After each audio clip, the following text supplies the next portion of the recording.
Welcome in to another new podcast from Coatings Pro Magazine. I'm your host, Ben Dubose, and I'm the news editor with the AMP Publications team. AMP, of course, is the shorthand acronym for the Association for Materials Protection and Performance, of which Coatings Pro is a member magazine. Today, we're chatting with Brian Carson, the CEO of Pittsburgh Paints Company.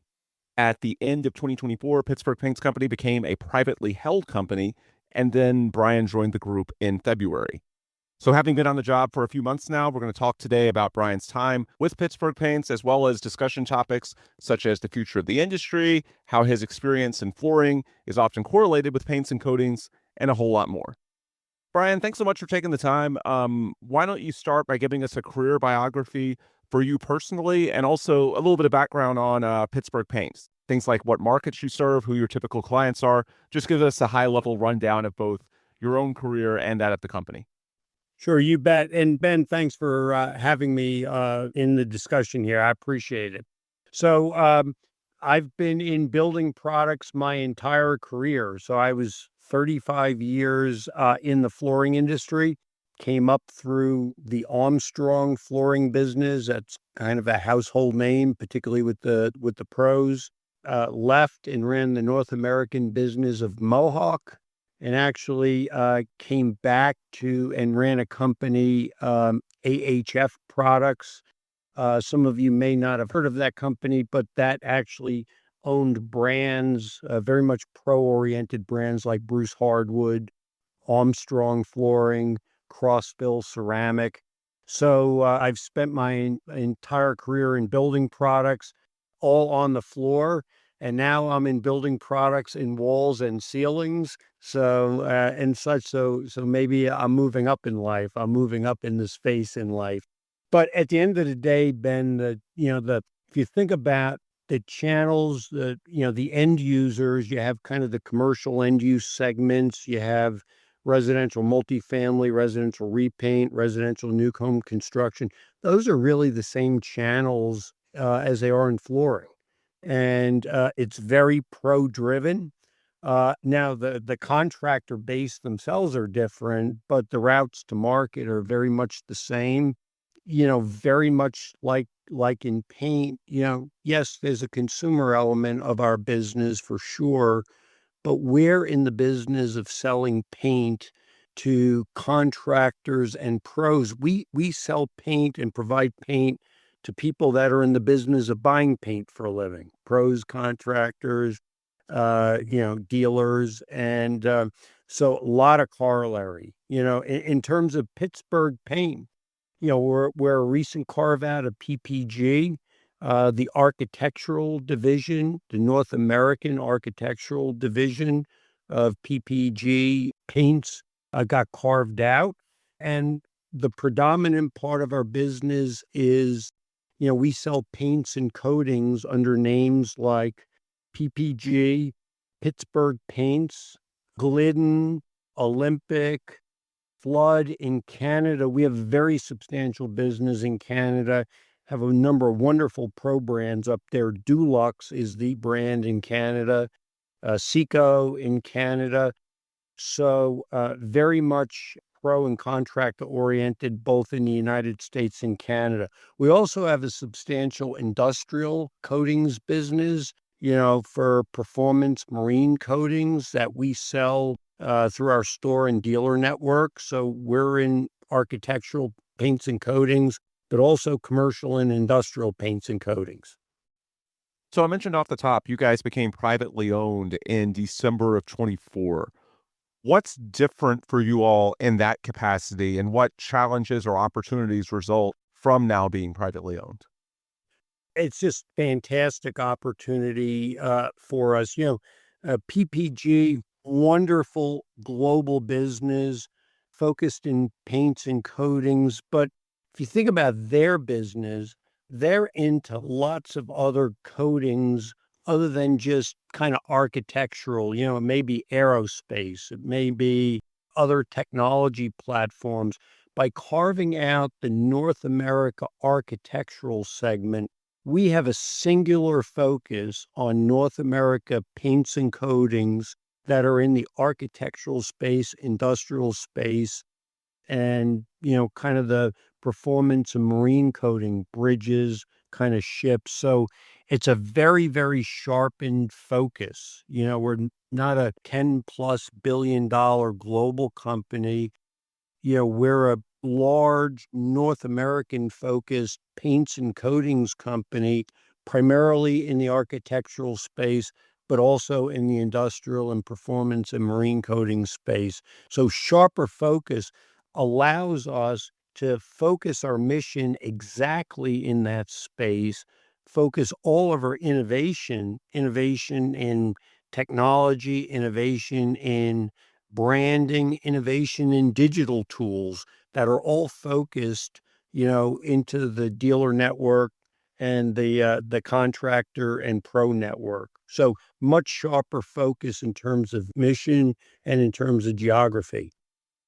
Yeah, you mentioned the branding changes. You guys introduced a new logo and tagline earlier this year. What message does that send? Obviously, there's a lot of new things with Pittsburgh Paints becoming a privately owned company, you joining as CEO in February. How does the branding tie into, I guess, the message that you're trying to convey to the audience? Great question, Ben. So our new name of our company is Pittsburgh Paints Company, and a key brand that we're and the logo of that is kind of a modern take on the drippy P. And logo was used for, a half a century in the US. And the message in that is, this business started in paints 150 years ago. And, I started my career with Armstrong. Armstrong started in flooring 150 years ago. Bruce Hardwood, 150 years ago, give or take. When you think about Pittsburgh paints, North America, US and Canada, the paint provided over 150 years. North America was built on the products that we provided over a century and a half. So we wanted to honor that with the Pittsburgh paint and the brand, but yet we're new. We're not 150 years old. We're 150 years young. We're a New Deal, singularly focused on the mission in North America.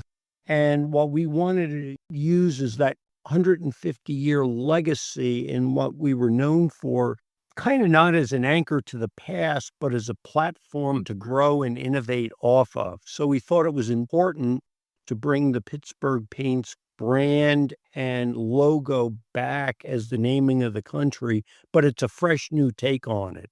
It's not and because it's a fresh new deal for this company going forward, and just a phenomenal opportunity. So for you personally, you've been at this for about 3 months now. You started in February, recording this in late May. What has that period been like for you?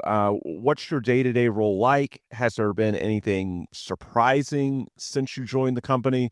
Just speak to, I guess, what you've seen over your 3 months and I guess what your summer is gonna look like as well. Yep. So actually, not a lot of surprises, but a lot of positive reinforcement. First off, when you're separating a company into two, there's a lot of work that has to go on to do that with, Yep. information systems, computer systems. The organization has a lot of work going on to separate, and not only separate and stand up, but it's really separate and run at the same time, because we're all about moving forward quickly. As I think about the network out there of, folks that buy Pittsburgh Paints products, dealers, contractors, they're in the business of buying paint for a living. So it's not, are they going to buy paint? They buy and either resell, or they buy and apply paints and coatings. So our mission is, how do we become a better provider to their businesses to achieve their missions? And what struck me was how much that dealer base and contractor base is rooting for our success. We're pretty darn important to them. We're important to their livelihood in their business. And they've given us a lot of ideas of what we can do, and me a lot of ideas what we could do to add more value to them. Some of them is in innovation of our products. Some of it is brand segmenting the channels of distribution a little bit better or differently. The third, and very importantly, is in some digital tools. In all industries, the world is changing, and are there enhanced apps and visual technology that we can apply to help the pros reduce color selection time, access advanced technical support in a more digital way to improve productivity of our customers?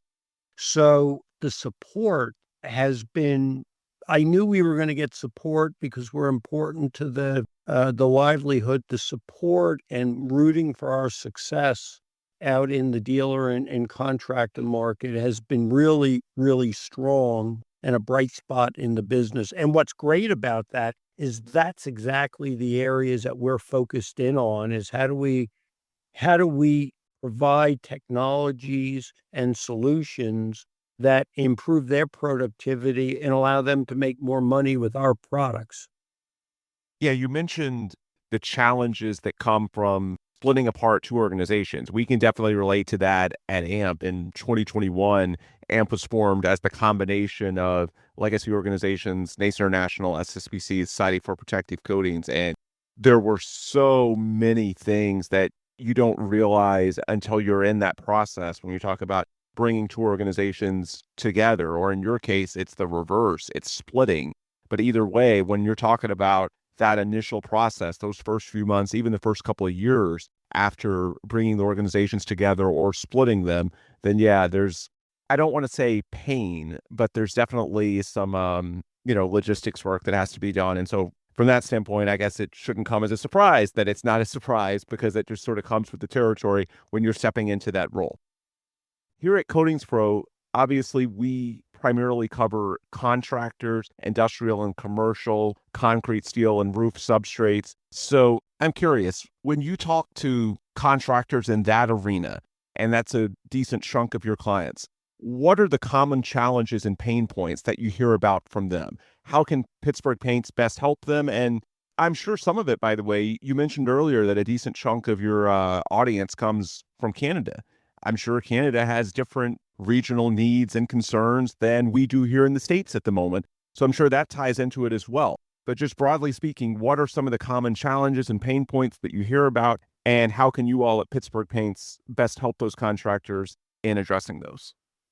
Well, having first off, with our vast network of distribution points, having the product available in job lot quantities in real time is absolutely essential to this type of industry. So we have been redeploying our inventory and our assets to become more locally focused.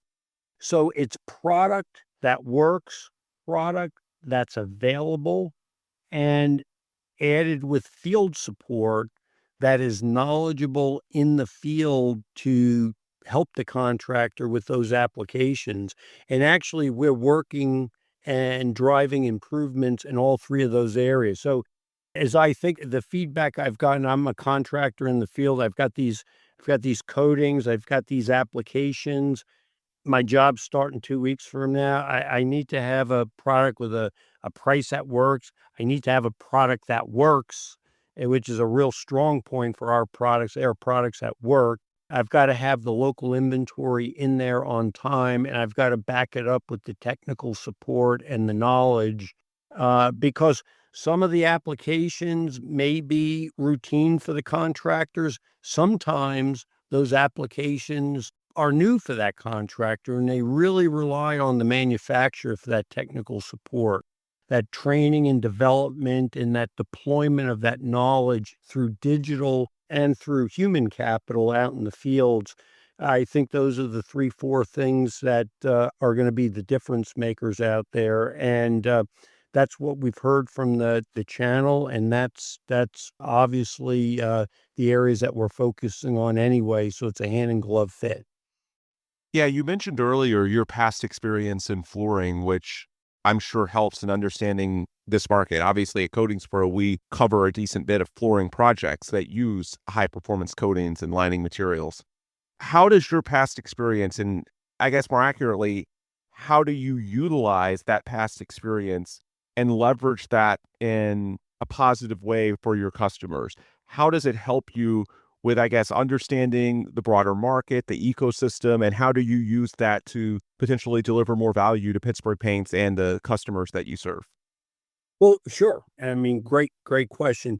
If you think about the flooring market and you think about industrial facilities, just applications, there's where there's floors, you see flooring in the most industrial of industrial applications. So these end use markets actually in many cases are very much the same. So the needs of and some of these flooring products, from a past life get pretty technical for very specific applications. They may not be coating flooring, it's flooring, but still very technical. And you really have to have it's the local inventory, it's the local service. You need to have a product that works, and you need to have it backed up with that field service, that local touch to provide the product in the local service. So the local knowledge. So flooring, the flooring industry, which I came from, and the coatings industry, paints and coatings, if you think about some of the applications are different, but many of the applications and demands are the same. And the demands, for example, in flooring are far different. The requirements of the product, the expectations of the contractor, the exposure to the contractor for projects that go right versus wrong, very different in those industrial settings versus residential applications. They're no different. So, our company, Pittsburgh Paints, has 150 years of experience servicing these channels. And me personally, I've had 35 years of experience servicing these channels from a different point of view and a different application. And we're looking to double down and strengthen in these channels.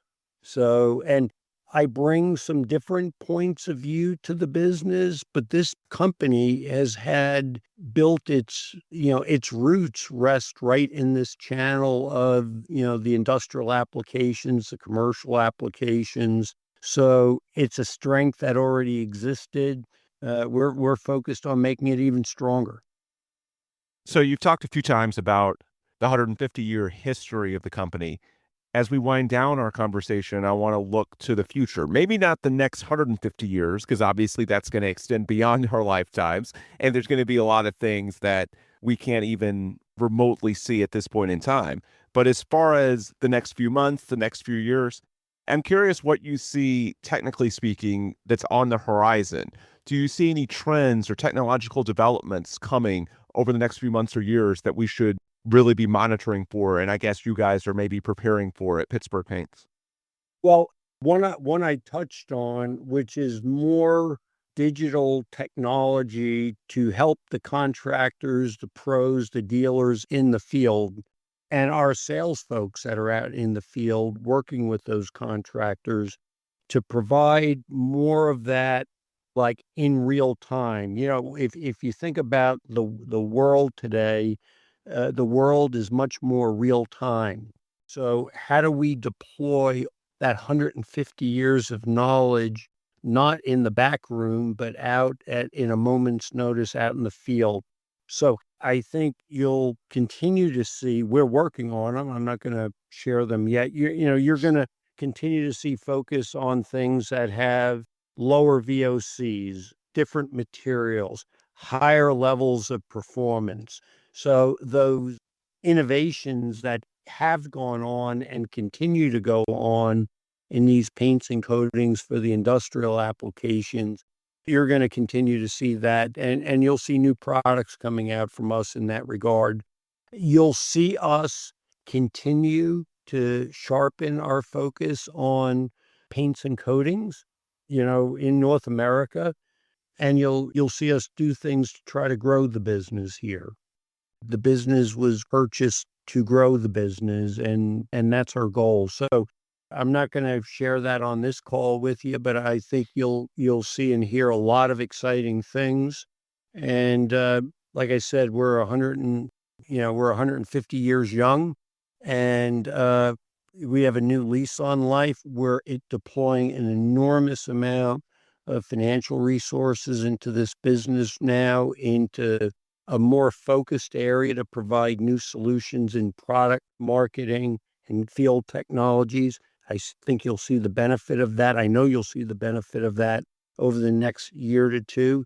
And you'll see us 3-5 years from now to be a bigger and more impactful company in this space than we are today.